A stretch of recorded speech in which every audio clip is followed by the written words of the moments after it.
Section 6 of Part 1 of Book 1 is titled Of Modes and Substances. Now that Hume has explored relations, he moves on to modes and substances. He asks if the idea of substance is derived from the impressions of a sensation or of a reflection on a sensation.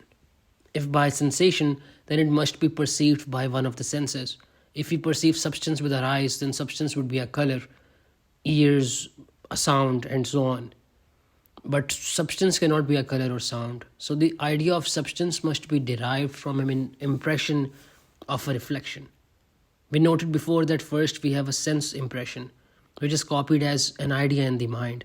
When these copied ideas are recalled, they produce new emotions. These new emotions then create new impressions called impressions of reflections. But impressions of reflections are based on passions and emotions which are not representative of substance. We have therefore no idea of substance distinct from that of a collection of particular qualities, nor have we any other meaning when we either talk or reason concerning it. Both the idea of substance and of modes are collections of simple ideas that the imagination unites into a complex one. These unities are assigned a name which allows us to recall that collection of ideas. Speaking of substance, the particular qualities forming a substance are thought to inhere in something unknown, or to at least be connected by contiguity and causality. This allows us to continue attributing more qualities to the substance even if they were not immediately known to belong to it. Then Hume speaks of modes and says that unlike substances, additional attributes cannot be further added. The simple ideas making up modes either represent qualities that are not united by contiguity or causation, or if modes' constituent ideas are united together, the principle of their union is not the foundation for the complex idea they make up. Hume's example for this was beauty. The many different qualities of things that we find beautiful do not constitute beauty itself. If a complex model idea received a new idea, we would need to change the name that distinguishes the mode. Section 7 is titled Of Abstract Ideas. Regarding abstract or general ideas, Hume asks if the mind conceives them as general or particular. Berkeley argues that all general ideas are particular ideas affixed to some particular term. This gives them a more extensive signification. It also allows us to more easily recall related individuals. Hume will proceed to defend Berkeley's argument. He says that objects are given to us in shades or degrees of quantities and qualities. But when we form general ideas of objects, we abstract from these degrees of quality and quantity, and by so slightly altering its extension, duration, and other properties, the object ceases to be of a particular species. A general idea represents all things of its kind.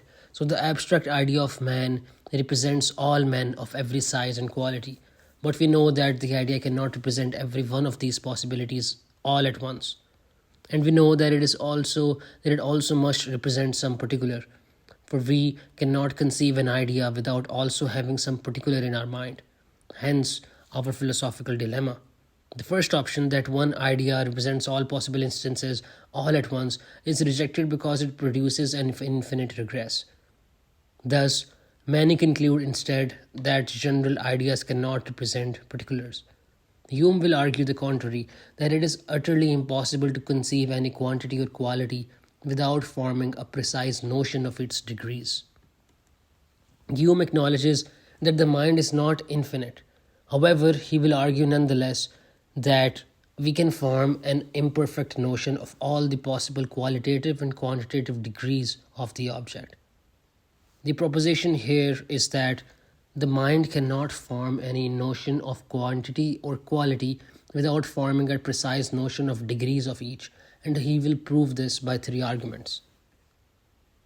Hume's first argument here is that if objects differ, they may be distinguished, and if objects are distinguishable, they may be separated in the thought and imagination. Likewise, objects which are separable are distinguishable, and distinguishable objects are different. Now Hume must establish that in all cases of abstraction, The abstracted notion is different from its varying instantiations. He notes that we cannot conceive of a line without also conceiving that line having some length.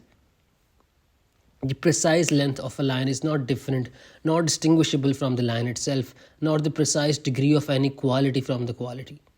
Therefore, ideas are not distinct from the quantities and qualities of their respective objects. However, we may generalize ideas in this way. When conceiving of a line in general, we conceive of a line with its precise degrees of quantity and quality, but we think that we may just as well have conceived of a line of any other precise degree of quantity and quality. So, generality for Hume is a matter of the scope of the arbitrariness of precise ideas.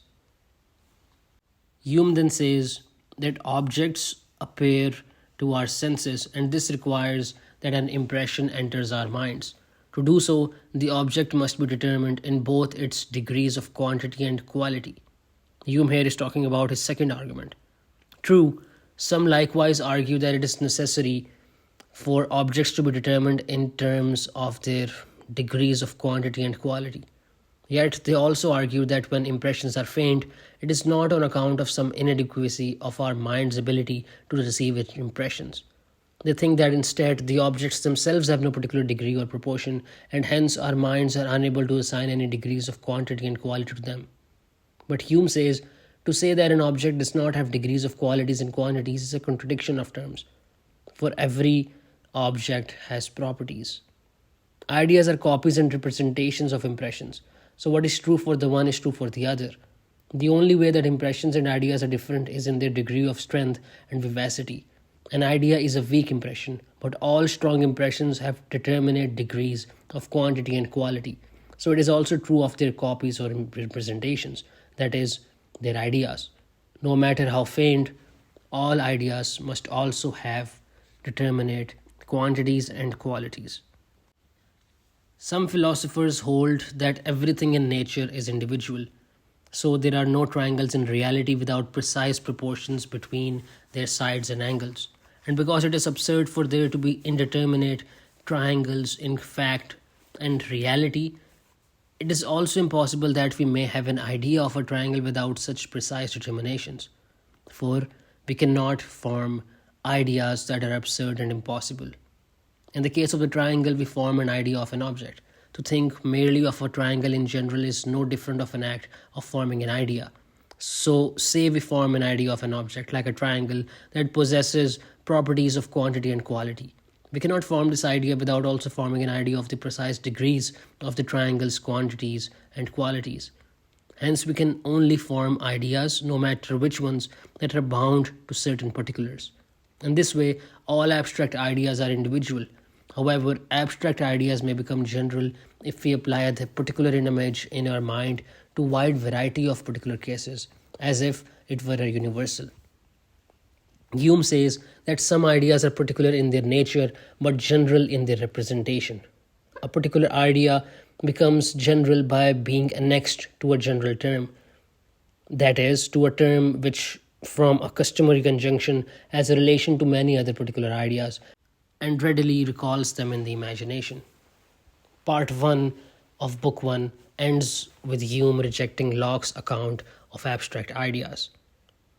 Hume argued against the existence of abstract ideas as a separate class of ideas distinct from more specific, concrete perceptions. He criticized the traditional notion that abstract ideas represent some general and detached entities existing independently of particular experiences. According to Hume, all ideas are ultimately derived from impressions. He believed that our ideas, even supposedly abstract ones, are ultimately grounded in our sensory experiences. He rejected the idea that there are innate ideas or abstract entities existing independently in the mind.